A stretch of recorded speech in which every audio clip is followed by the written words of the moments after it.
Welcome to the Darkling Radio, where every shadow hides a story and every whisper hides a secret. Brace yourself for the darkest tales, told in first person that will haunt you long after the light fades.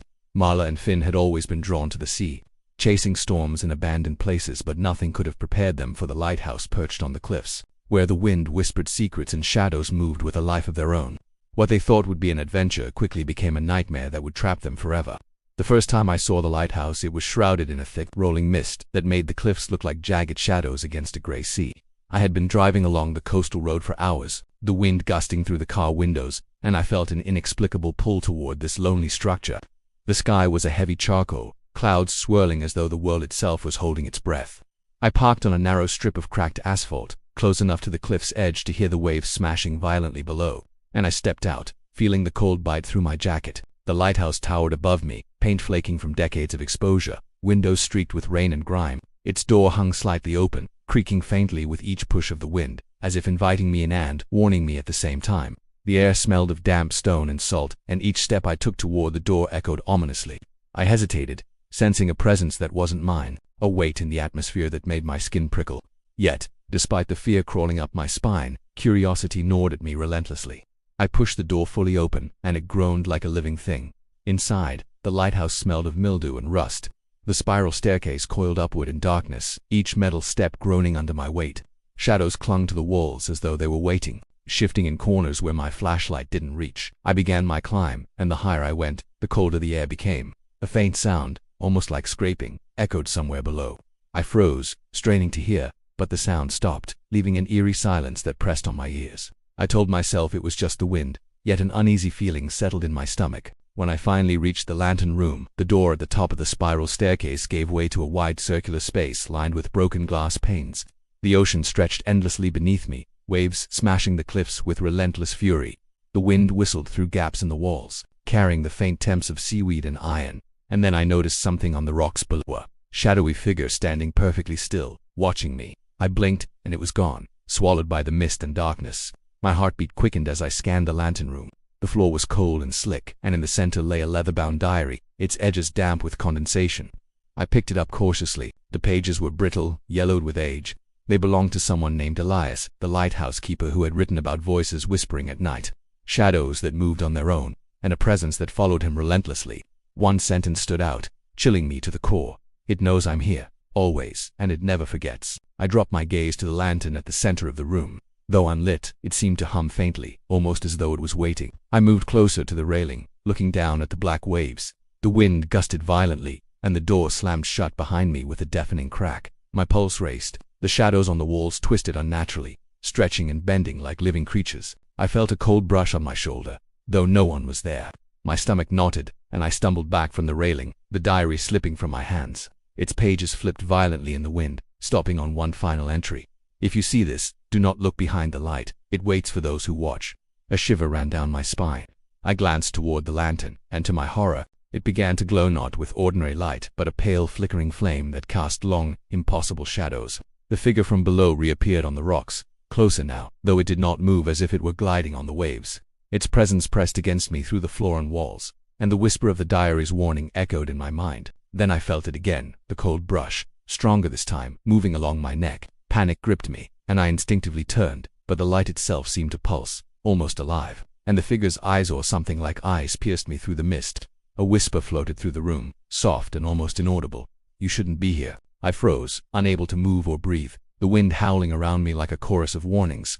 My chest tightened and my mind raced, trying to rationalize what I saw, what I felt, but nothing made sense. I realized in that instant that the lighthouse was not merely abandoned, it was alive, watching, waiting, and I had crossed a threshold I could never return from. The figure below raised a hand, or perhaps it only seemed so, and the flame in the lantern flickered violently, casting shadows that danced like grotesque shapes on the walls. My heart pounded in terror as I understood that the night outside, the ocean below, and the lighthouse itself were conspiring together, waiting for me to make the next move. And then, in the corner of my vision, I saw it, a shadow shifting independently, curling toward me, solidifying into something that should not exist. It was closer than before, and the air around me grew thick, cold, and heavy. I wanted to look away, to escape, but I was frozen in place. The diary's warning replayed in my head, echoing louder than the wind. It waits for those who watch. I realized, with a chill that froze my blood, that I was being observed, hunted, and perhaps chosen. The figure on the rocks raised a hand again, and for the briefest instant, I could swear it waved at me. Then it disappeared into the darkness, leaving only the sound of the waves, the whisper of the wind, and a sense of dread that would not leave me. I could feel the weight of the lighthouse pressing down on me, twisting the air with every gust of wind that cut through the broken glass panes. My mind was a whirlwind of fear and disbelief, but I couldn't leave.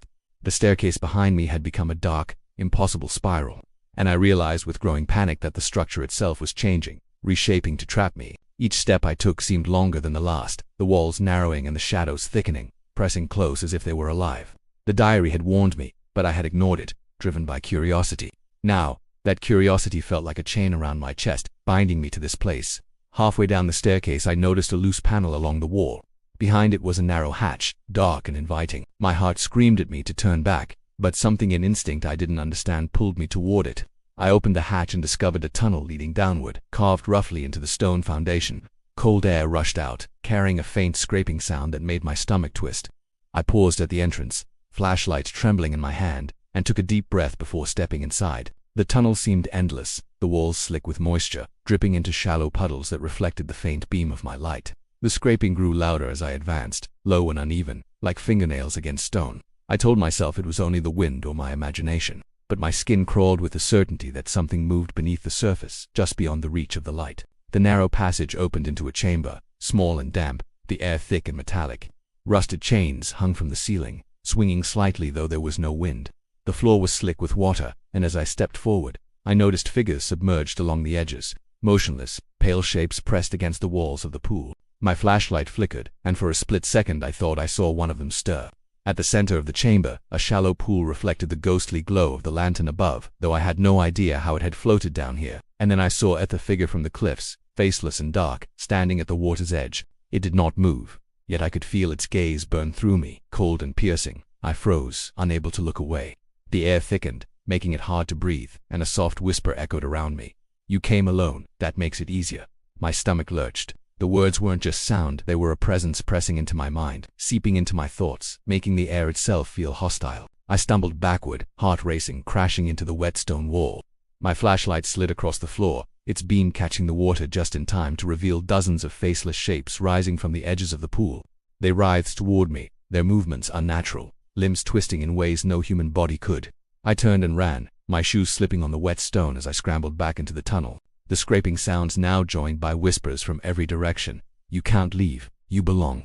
The voices chanted, overlapping, growing louder, suffocating. When I finally reached the main staircase, I realized with horror that it was no longer a staircase at all. The walls had closed in, forming a solid barrier etched with symbols.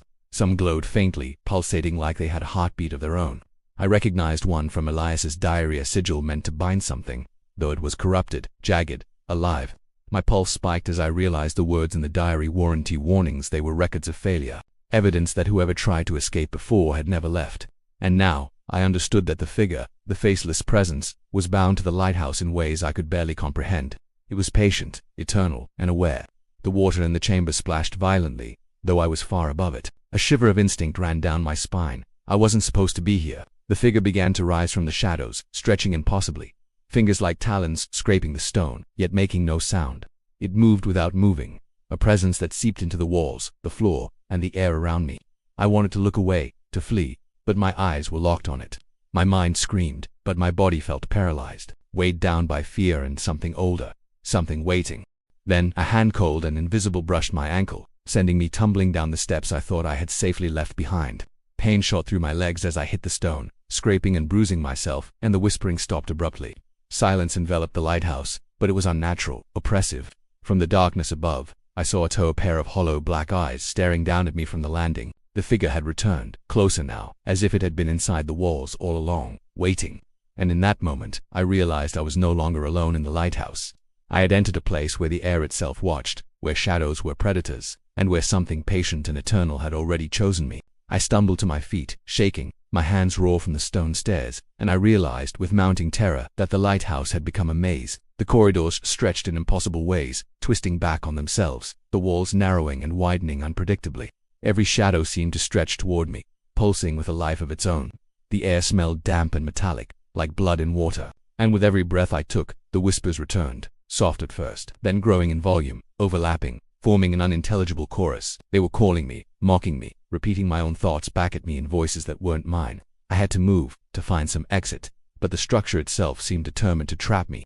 I found another stairwell, narrow and rusted, descending into darkness. The further I went, the colder it became, the shadows thicker, almost solid, brushing my arms as I passed. My flashlight flickered, cutting out briefly, and I thought I saw the faceless figure moving in the darkness, always just at the edge of my vision.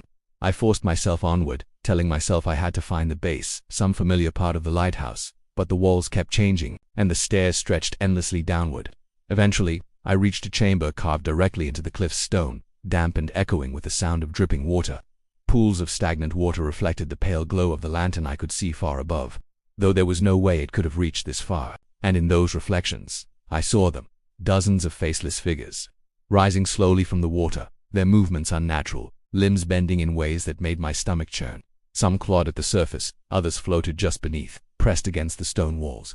They didn't move toward me directly, but I could feel their attention, cold and invasive, like 1,000 eyes watching every thought I had. Panic clawed at my chest, but I tried to calm myself, forcing my legs to carry me deeper into the chamber. The pool rippled violently, and one of the faceless shapes emerged fully. It was taller than a man, slender, featureless, its surface black and void-like, absorbing the dim light around it. I wanted to scream, to run, but my voice was trapped in my throat. Then it did something that froze me in terror. It lifted what could only be called a hand and pointed directly at me.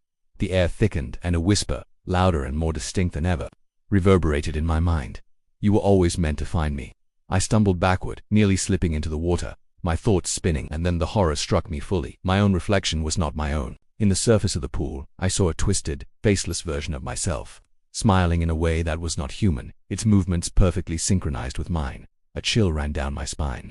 The lighthouse didn't just trap people, it replicated them. It created copies, shadows of those who dared enter, turning fear into something tangible, something it could manipulate. The faceless copy in the water stretched toward me, and I realized the truth. If it reached me, it would replace me. My body, my mind, my existence, all of it could be absorbed, twisted, added to the lighthouse's growing collection.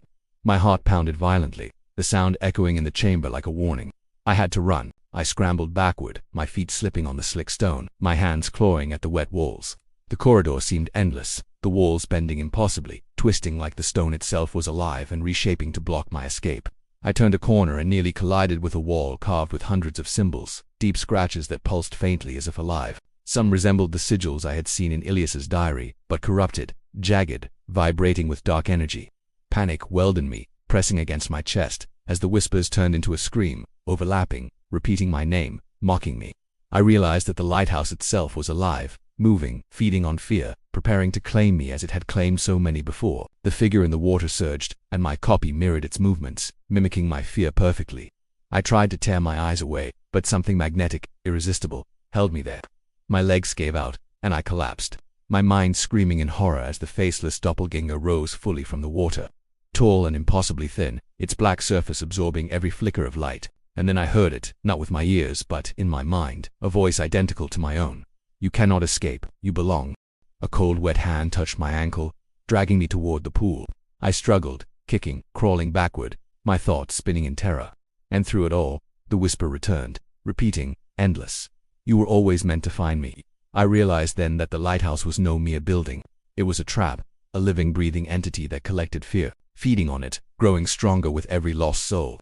And now, it had marked me. The faceless figure waited, the water rippled, and the shadows began to move as one, advancing, patient, eternal. I had nowhere to run. The lantern's pale glow floated above the pool, and the faceless figure in the water raised an arm, pointing directly at me. My heart froze. I was the next. The whispers grew louder, more insistent, promising the same fate as those who had come before. And in the reflection of the pool, my face twisted in terror, knowing that soon, it wouldn't be me staring back. I scrambled to my feet, drenched in cold sweat, and forced myself to move forward, though every step felt heavier than the last. The lighthouse had become a labyrinth, twisting and folding in impossible ways. Corridors I had seen before no longer led where I remembered, and the walls themselves seemed alive, stretching and contracting as if testing my resolve. The whispers followed me, louder now, chanting my name, layered over each other until I could barely think. Each shadow I passed seemed to reach for me, tendrils of darkness brushing against my arms, my neck, my face, chilling me to the bone. I stumbled into what appeared to be the basement, though it was unlike any basement I had ever seen. The walls were lined with jars of preserved items, some filled with liquid that reflected the pale, flickering light of the lantern above. Hair, fragments of clothing, unidentifiable pieces of flesh floated in murky water, suspended in the containers as though frozen in time. The air reeked of decay and iron, and I gagged at the smell. I realized with horror that these were the remnants of the lighthouse's previous visitors, part of some endless, grotesque collection. A chill gripped my heart as the realization sank in. Those who entered here were never free. They became pieces of the place itself, trapped forever. The lantern's pale light pulsed above me, and I felt its presence grow heavier, almost sentient, as though it was feeding on my fear. Shadows began to stir around the edges of the room, moving independently, coalescing into faceless forms that mimicked my own movements. Panic erupted in my chest, and I bolted down a narrow corridor, the stone walls stretching impossibly long. Every step I took seemed to echo endlessly, distorted, overlapping with the sound of my own heartbeat, magnified 100-fold. I could feel the faceless copy of myself somewhere behind me, silent but aware, watching and learning my every thought.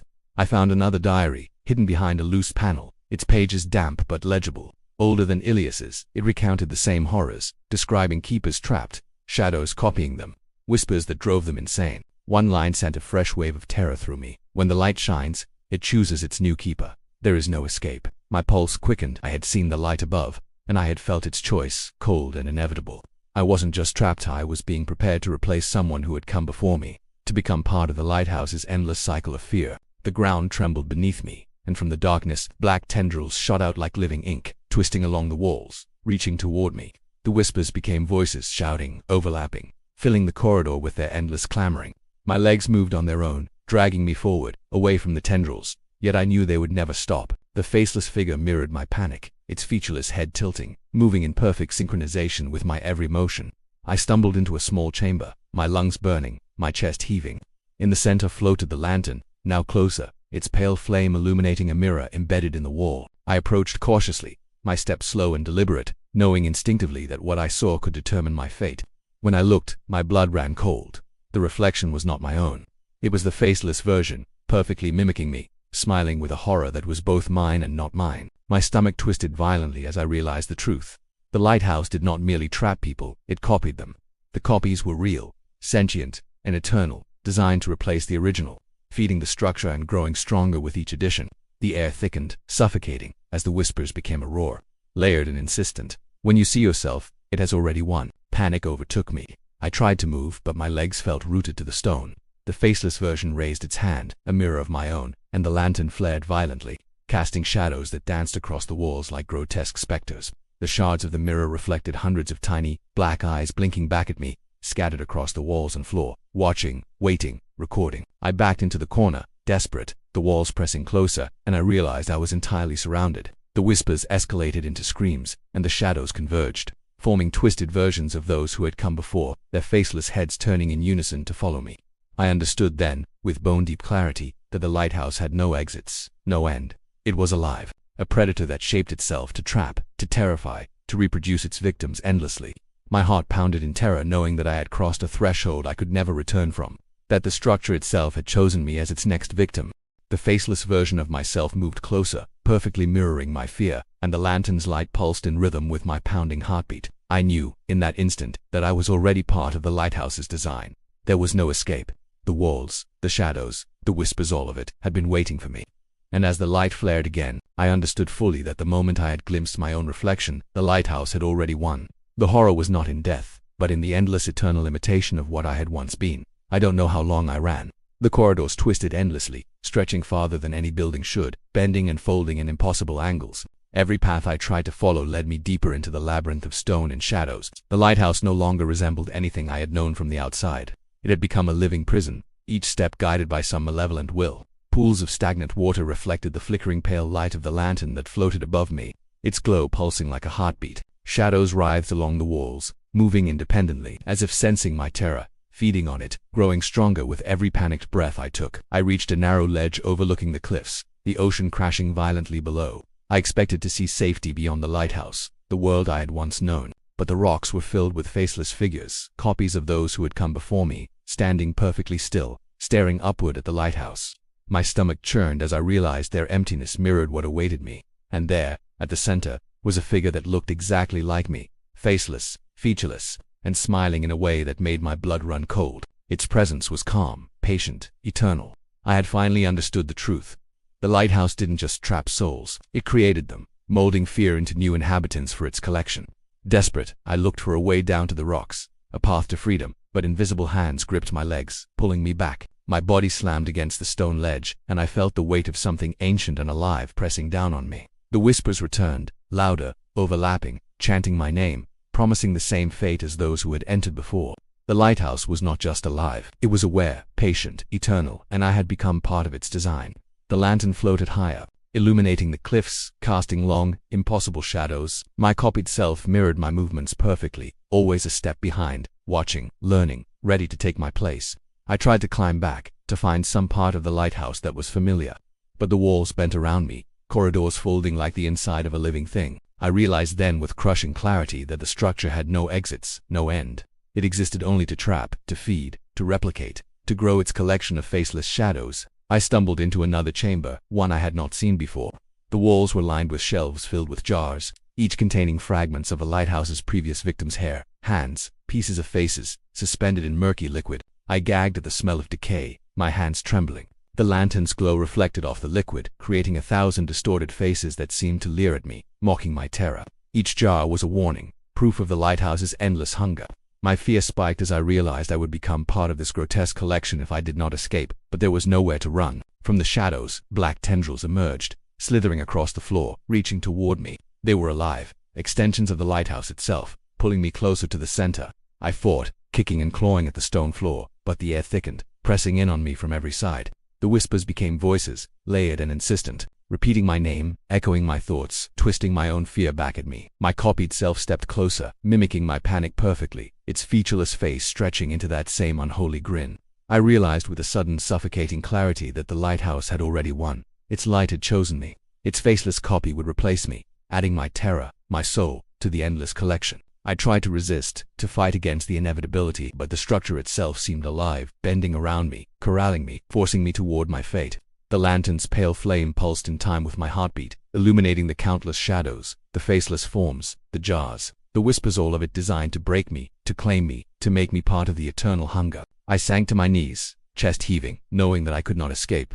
The faceless version of myself advanced perfectly in rhythm with my trembling movements, and the shadows pressed closer, merging into one formless mass. The whispers screamed now, chanting, echoing, layering over themselves in a deafening cacophony. The walls of the lighthouse shivered as though alive, and the lantern flared violently, bathing the chamber in a pale, suffocating light. Then it became still. The shadows froze, the tendrils halted, and the faceless copy stopped directly before me.